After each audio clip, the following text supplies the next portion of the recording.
رأي حضرتك كابتن؟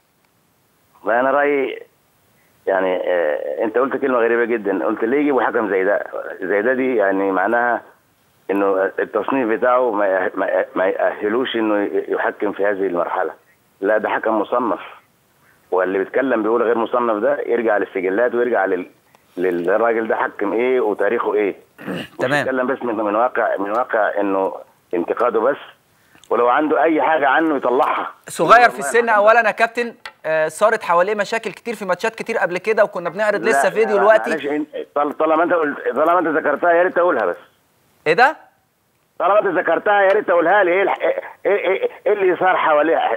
ايه الحاجات اللي وصلت كابتن انا معايا فيديو دلوقتي بعرضه على الساده المشاهدين في ماتش من الماتشات الافريقيه في بطوله افريقيا. قول لي هو ايه؟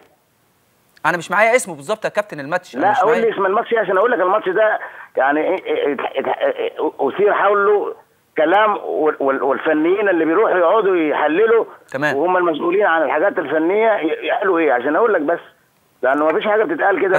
بس انا شايفه كابتن شطه في الفيديو حضرتك الحكم ده كل الامن حواليه، ولاعيبه الفرقه اللي هي خسرانه رايحه بتتخانق معاه وبتشتبك معاه بالايدي.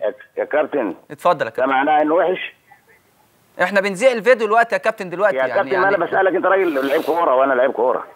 لو ناس هجمت على حكم واعتدت عليه وهي غلطانه يبقى الحكم وحش؟ طب ليه يا كابتن، ليه ما نريحش دماغنا كاتحاد افريقيا يا كابتن؟ ما دام ان الحكم من ايه؟ نعم؟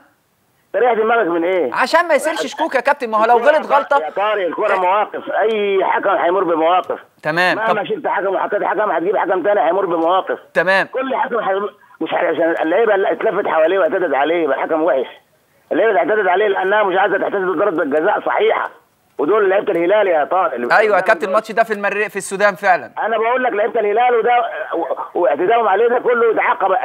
النادي الهلال يتعاقب لانه ضربه الجزاء صحيحه واتعادت والحكام قيموها، لجنه الحكام قيمتها. يبقى هل ده وسيله تحول مشاكل وشبهات عشان اللعيبه تحسب لها ضربه جزاء يا كابتن طارق؟ طب يا كابتن في اعتراض وصل لكم؟ هل في اعتراض وصل لكم فعلا من الاعتراض ده اذا مش مبني على اسس ما فيش حاجه اسمها اعتراض. الاعتراض لما يكون في حاجه خطا على اسس ما تقوليش عشان اللعيبه تلموا حواليها طارق. معلش عشان نكون واضحين عشان الناس تفهم بس من غير ما نصير اي جدل في الميديا وفي المواقع والحاجات دي. هل حكم احتسب ضربه جزاء؟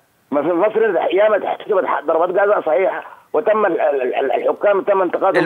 الماتش كان ماتش الهلال وفيتا كلاب يا كابتن.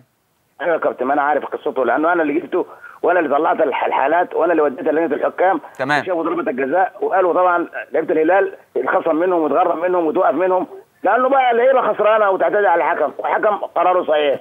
تحرمه ليه؟ ما يلعبش نهائيات. وبعدين عشان الزمالك موجود، اي حد لو ما كانش الزمالك برضه كان اي فرقه ثانيه كان هيبقى موجود برضه. قصدي يا كابتن ايه؟ قصدي يا كابتن شطه ان الماتشات النهائيه دي لما يكون في حكم اسمه كبير ما بيصيرش حواليه شكوك، ما بيخليش حد. الحكام اللي اسمها كبير صارت حواليهم مشاكل زي دي.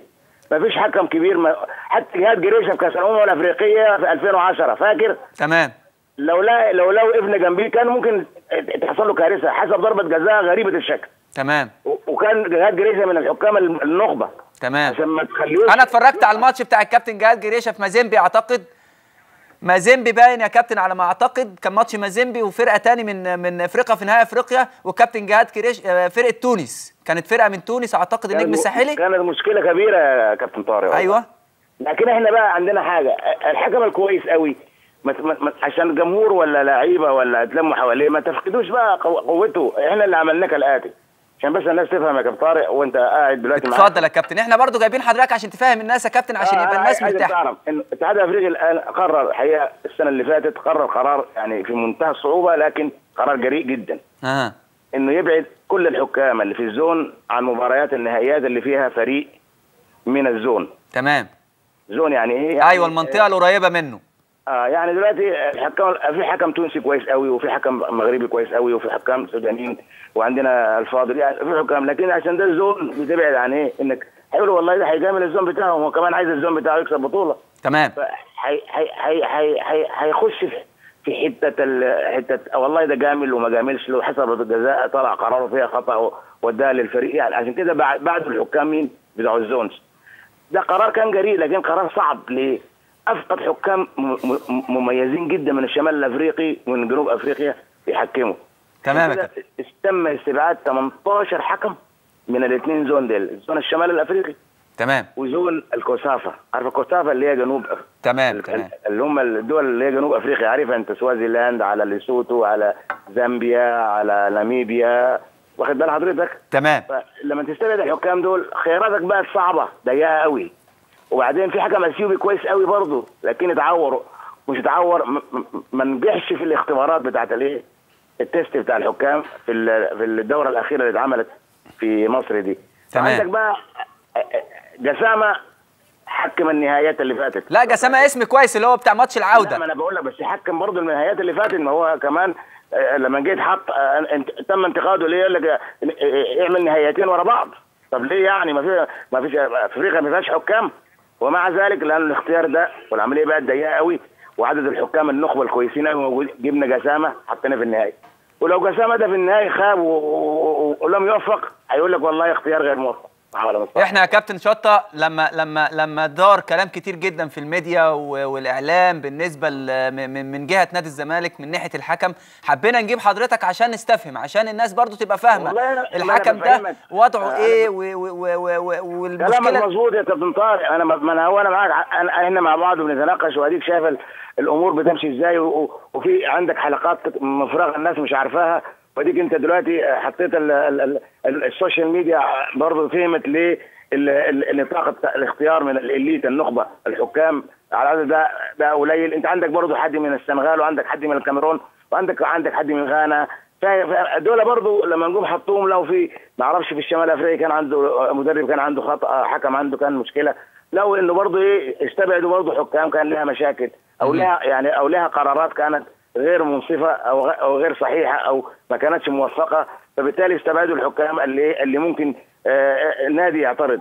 فبالتالي بقى الاختيارات محدوده جدا جدا. كابتن شطه طبعا انا يمكن بشكر حضرتك جدا على المداخله، بس احنا لما بنتكلم مع حضرتك ما نقصدش ان احنا نثير اي مشكله، لان احنا عايزين الامور تمشي. ده نهائي افريقيا ونهائي بطوله مهمه جدا بالنسبه للفرقتين. والله يا كابتن طارق نصيحه، لو الزمالك ركز في اللعب والكوره وشال من اكيد هيبعد اللعيبه عن اللعيبه. ما بتعرف السوشيال ميديا زي وبيفتحوا النتات بتنفذوا، ولو في حاجه تصدق انه مش صحيحه بتتقال في السوشيال ميديا، اللعيب نفسه هيقول لك ده حكم ده ابن كذا، ده عمل كذا، ده عمل كذا. شايف خلى اللعيبه بتوع الهلال يتخانقوا معاه، ضربه جزاء صحيحه احتدوا فيه احتداد كانت في ما اعرفش زي ما انت قلت مع فيتال ولا مع دي، كانت في منتهى الصعوبه للحكم.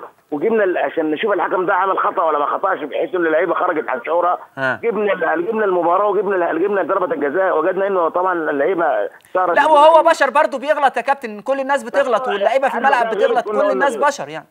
لو غلط بس هو ما غلطش كمان يعني، شو اثاره ضده وما غلطش. غير الحكم غير طبعا حكم الحكام يحسب لك ضربه جزاء وهميه مثلا وفي الاخر طبعا ايه. وانا يا كابتن بصراحه شايف ان الحكم بتاع الماتش اللي قبل النهائي بتاع الوداد في الوداد كان الى حد ما من وجهه نظر، انا راجل لعبت كوره يا كابتن شطه، كان شويه محجم الماتش يعني، وانت عارف يعني ايه محجم الماتش يا كابتن شطه، كنت لعيب كبير ونجم كبير جدا في النادي الاهلي ولعبت منتخبات. انا كنت شايفه برضو الى حد ما، عشان كده جمهور الزمالك بيتكلم اليومين دول على اي حكم قلقان منه، خاصه ان الحكم يعني ايه الى حد ما برضو. والله يا طارق حجم الماتش كلامك صح مثلا، لكن عايز تقنعني انه الزمالك حجم الماتش يظهر بالشكل ده؟ لا ما كل الناس انتقدت لعيبه نادي الزمالك على فكره، واحنا انتقدناهم هنا وقلنا ان الماتش كان وحش جدا والزمالك ما كانش مأدي. يبقى في الحاله دي ما رجعش لحكم حجم ولا حجمش. لا بس هو كوره برضه يا كابتن، كوره لا كانوا متحجمين، كان في فاولات صعبه جدا في اماكن صعبه جدا وحاجات كتير جدا. حتى لو حجم يا طارق ما جيش بقى احط التحجيم دي كسبب واقعد بقى لا مش سبب. انا امسك في الحاجه الاكبر والاهم. ليه لقيت الزمالك كانوا بهذا يعني المستوى المتدني مثلا؟ ليه مدربهم ما كانش حريص على انه في هجوم كاسح وواضح انه النتيجه ممكن تصل 4-5 نتيجه انه ايه في انفكاك وانحلال في البوزيشننج وفي الديفنسيف وفي الزونز، وكان اخطاء فرديه جسيمه. كان يركز على الحاجات دي اكتر ما يقول والله الحكم حجم. نتمنى له التوفيق ان شاء الله يا كابتن شطه. طبعا انا بص قدام حضرتك اهو، اتمنى الزمالك يكسب لسببين، لان احنا مصريين عايشين في مصر. اكيد. وانا مصري عايش هنا، وانا اساسا مش معقول مش معقول اشجع معقول انا اشجع. لا انت ميولك المصريه يا كابتن من زمان، انت راجل مصري يعني ما فيهاش كلام. انا اهلاوي قوي، لكن الزمالك عايز يكسب يا جماعه، حرام عيب يعني، بطوله افريقيه على ارضنا تضيع مننا، حرام يعني حرام. ان شاء الله يا كابتن شطه، بنشكر حضرتك جدا. لا حضرتك، وان شاء الله باذن الله بنتمنى التوفيق للحكام، وان شاء الله باذن الله يبقى ماتش نهائي ليه باسم نادي الزمالك.